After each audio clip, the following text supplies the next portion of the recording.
Olá, pessoal. Meu nome é Ruth Oliveira Sintra.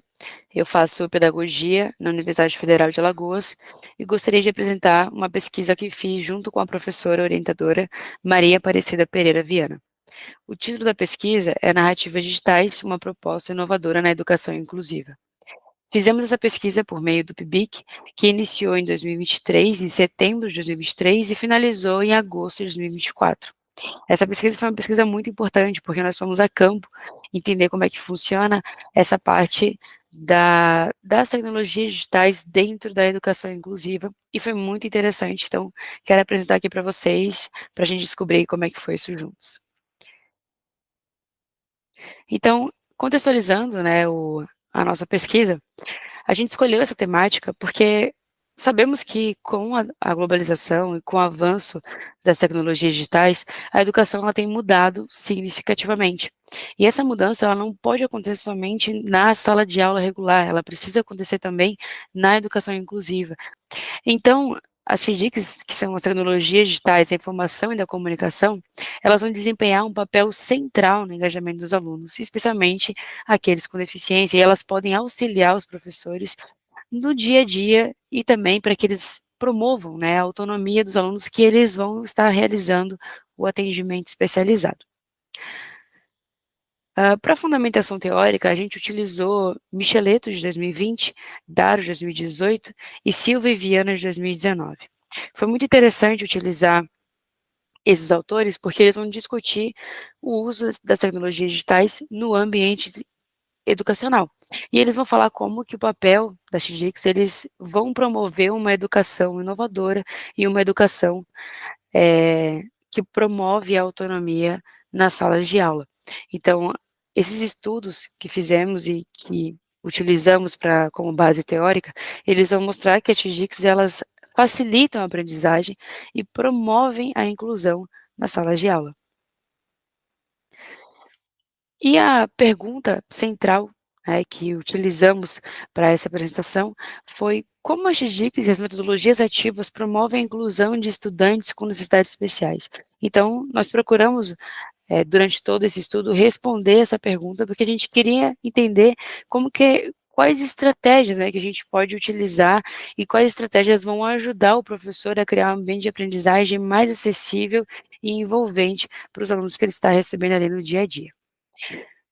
O objetivo, né, do estudo foi analisar as práticas inovadoras e inclusivas dos docentes, suas competências digitais, domínio de recursos tecnológicos digitais e conhecimento das metodologias ativas, com vistas ao desenvolvimento de aulas inovadoras e inclusivas no contexto atual, assegurando-se a aprendizagem significativa. Então, a gente quis, por meio desse estudo, incluir, né, como que essas práticas que a gente vai encontrar no dia a dia dos professores que realizam atendimento especializado, como é que eles fazem para assegurar a aprendizagem significativa com isso e como que essas práticas também vão envolver os alunos cada vez mais nesse atendimento e até auxiliar eles depois em sala de aula.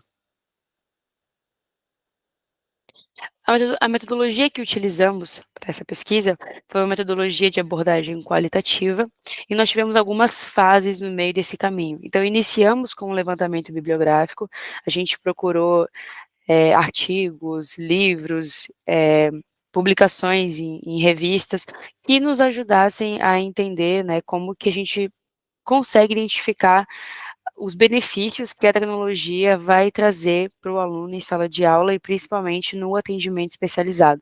Então realizamos, né, por um período de tempo no início desse nosso PIBIC, essa pesquisa, né, bibliográfica, e depois com isso a gente conseguiu partir para o campo. Então a nossa segunda fase foi essas observações em 2 escolas de Maceió. Então a gente foi a campo para conseguir acompanhar essas professoras, como é que elas faziam atendimento especializado, como que as tecnologias estavam inseridas no dia a dia delas, e observando isso, a gente conseguiu chegar na nossa próxima fase, que foi, de fato, juntar esses resultados e trazer, né, transformar isso num trabalho científico, que é o que a gente está apresentando nesse evento, que apresentou em outros também. Então foi muito interessante conseguir ir a campo e escolhemos 2 escolas de Maceió, uma que que era estadual e a outra municipal. A gente focou, né, em escolas públicas para a gente conseguir está, né, de acordo com os parâmetros ali da legislação brasileira. Em relação aos resultados que tivemos com isso, na escola 1, foi bem interessante porque o atendimento especializado, ele acontece no contraturno dos alunos, e ele atende essa escola ela atende alunos tanto com a TEA, né, que é o transtorno do espectro autista, quanto com deficiência intelectual, que a gente vai chamar no nosso estudo de DI. E a professora, ela vai utilizar a gamificação. Então ela utiliza tanto jogos físicos quanto digitais para desenvolver o pensamento lógico e a concentração dos alunos. É bem interessante como ela consegue engajar esses alunos utilizando esses jogos educativos, né, e aí tanto físico quanto digital, para conseguir fazer com que eles vão desenvolvendo o raciocínio lógico, a concentração, e isso ajuda eles depois na sala de aula. E como isso acontece no contraturno, também não atrapalha o aluno, ele não precisa sair da sala no dia a dia. Então foi bem interessante acompanhar a didática dessa professora. Já na escola 2, a gente lidou com uma escola, né, que trabalha com educação infantil, então o atendimento precisa ser um pouco diferente, até pelo fato de que a criança, ela precisa estar, ela não pode ir sozinha, por exemplo, na escola, como acontece na escola anterior, que era uma escola de ensino estadual. Então, como é estadual e a criança, ela já, na verdade, já é um adolescente, né, então aquele adolescente ele consegue se locomover mais facilmente à escola. Na escola 2, como a gente estava lidando com crianças e crianças muito novas, a gente tinha, né, que atender eles, quer dizer, os professores, né, eles precisam atender eles no mesmo turno que essas crianças estão na sala de aula. Então eles não atendem no contraturno, mas sim no mesmo turno. As crianças, elas saem da sala por um período de tempo e chegam até a sala de atendimento especializado. E ali a professora trabalha com uma metodologia ativa muito interessante, que é a aprendizagem baseada em projetos. Foi muito interessante conseguir acompanhar como é que funciona a metodologia da professora em acompanhar aquela criança, porque ela faz um diário, né, daquelas crianças que ela atende, e ela consegue verificar com o passar do tempo, como que esses projetos que ela está inserindo no dia a dia da criança está alterando o comportamento, como que esse projeto está alterando as notas da criança, e ela consegue ver se a alteração está indo para bem ou para ruim. Então, é muito rico os resultados que essa professora conseguiu levantar utilizando a aprendizagem baseada em projetos. Então, ela vai desenvolvendo projetos diferentes para cada uma das crianças, e os projetos mudam semestralmente. Então, cada semestre, ela tem um foco com aquela criança. O foco pode ser a concentração, pode ser o pensamento lógico, enfim. Então, cada criança, a professora vai identificar com o passar do tempo, depois de uma análise diagnóstica que ela faz, qual é o melhor projeto a se instalar com essa criança. E então, cada atendimento não se torna um atendimento individualizado, um atendimento singular, que iniciou e terminou naquele dia. Não, é um atendimento que ele vai durando todo aquele semestre, e ele possui um objetivo muito claro no final. Então a professora, ela planeja as atividades extremamente individualizadas para aquele ser humano que está chegando naquele momento naquela sala, então ela prepara toda a sala, prepara todo o ambiente para que aquela criança consiga se sentir, inserida de uma maneira muito clara ali naquela salinha de atendimento especializado. Então, cada criança que chega, ela se depara com uma nova configuração de sala, isso porque cada uma possui o seu projeto próprio. E é bem interessante também como a professora integra os pais.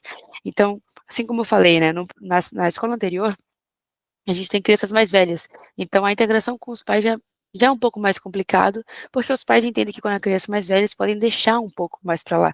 Agora, e isso acaba até prejudicando, né, o dia a dia da professora, porque a interação com os pais é extremamente importante para o desenvolvimento da criança, porque assim como a professora da escola 2 ela fala, né, o atendimento especializado, ele não começa e termina na escola, ele começa na escola, mas ele continua em casa, ele não tem um fim, né, em algum lugar, ele continua e ele vai se alimentando de cada um dos ambientes que aquela criança ou adolescente participa. Então, nessa segunda escola, a gente viu que existe uma integração dos pais muito grande no processo educativo. Então, a professora utiliza essa metodologia ativa e utiliza diversas tecnologias no dia a dia, enquanto ela está lidando ali com as crianças, e os pais estão inseridos nisso. Ela convida os pais para aprenderem também, para eles saberem qual é o projeto que a criança está inserida e para que eles continuem esse projeto dentro de casa. Então, é muito interessante a relação que esse colégio consegue fazer entre família e sala de aula. Hã, e, né, discutindo, trazendo aí, né, uma conclusão em relação a essa discussão, os resultados eles mostraram que a personalização do ensino e a integração das TDICs com as metodologias ativas, como a gamificação e a aprendizagem baseada em projetos, eles criam um ambiente de aprendizado muito mais inclusivo e dinâmico. É muito interessante ver as crianças extremamente focadas ali no que está acontecendo, elas perdem o foco, com certeza vão perder o foco de vez em quando, até pela, né, pela característica que elas possuem, mas mesmo assim as professoras conseguem recuperar rapidamente o foco, pelo fato de estarem utilizando esses diversos insumos, né, então ela não tem só um insumo físico, ela também tem um insumo, tecnológico, virtual, e isso ajuda demais a professora a ter, né, esses recursos a mais para ela conseguir trazer a criança e imergir ela nesse ambiente educativo. E essas práticas elas incentivam o desenvolvimento de competências socioemocionais e cognitivas dos alunos. Então os resultados eles ficam muito claro de como é que essa criança vai se desenvolvendo em sala de aula e em casa e no meio social também. Então, finalizando aqui, trazendo algumas considerações finais, a gente concluiu que o uso das TDICs e das metodologias ativas na educação inclusiva, eles têm um impacto positivo significativo no dia a dia das crianças e, como eu falei, tanto no meio social, quanto na escola, quanto na família, e é muito interessante, né, então esse estudo ele reforçou a necessidade de mais pesquisas para aprofundar a nossa compreensão sobre a inovação na educação inclusiva, é isso que o meu grupo de pesquisa pretende fazer, né, eu e a minha orientadora, a gente pretende continuar essa pesquisa pelo próximo ano, porque foi uma pesquisa que nos trouxe além de trazer, né, de diversos insumos em relação ao impacto, também nos trouxe diversas dúvidas e até onde podemos ir com isso. E é essencial, né, que a formação continuada dos professores, ela e o compromisso coletivo de toda a comunidade escolar, ela esteja, em união para garantir o sucesso dessa inclusão. Então todo mundo precisa estar incluído para que as tecnologias, elas realmente tenham esse impacto positivo no dia a dia eh, das crianças que precisam desse atendimento especializado. E aqui, né, as referências que eu utilizei aqui nos slides, que foi Daros, Micheleto, Silva e Viana. Daros de 2018, Michele 2020 e Silva e Viana de 2019. Muito obrigada, pessoal, pela atenção.